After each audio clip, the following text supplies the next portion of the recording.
साला हम कल लाइव आके बोले, हम महेश पांडे का वीडियो देखे तो हमको लगा कि नहीं, किसी के लिए लड़ना नहीं चाहिए। क्यों लड़ेंगे? हम जिसके लिए लड़े सपोर्ट नहीं करेगा। हम एक वीडियो बोले, उसमें डाल दिए, अरे साला डर गया, पावर यहीं से शुरू।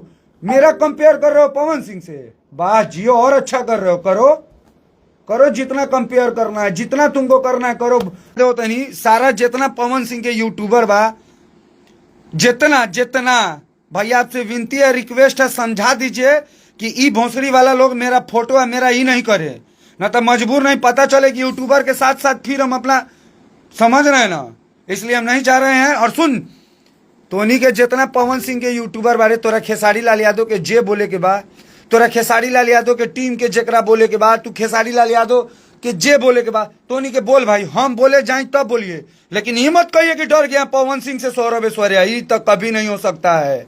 पवन सिंह का वो ना डेराम, हमार मन रहे तो हम कहनी भैया, और अभियो कहतनी, लेकिन तोनी यूट्यूबर सके छेछरई के कारण ही हमारा मुंह से निकला था।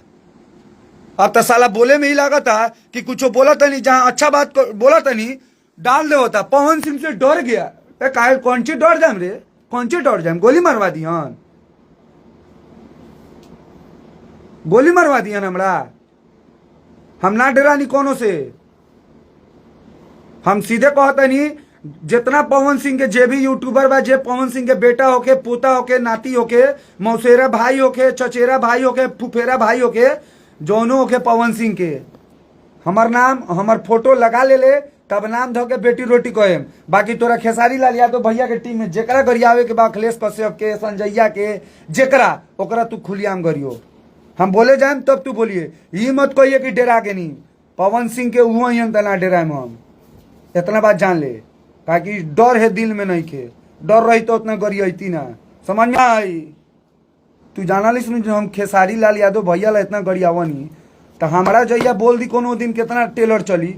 तो ऐसे अच्छा बा कि भाई तोनी के अपन काम कर। तोरा खेसारी लाल यादव के मुंह पर जे लगावे के बा, तोरा जेकरा मुंह पे लगावे के बा लगाओ। हम केहू के मैटर में नहीं बोलत, हमर फोटो मत लगाओ। हमर नंबर डालला से का हो गेल रे? हम डेरा गे नी से डेरा लई रे, अइयो ना।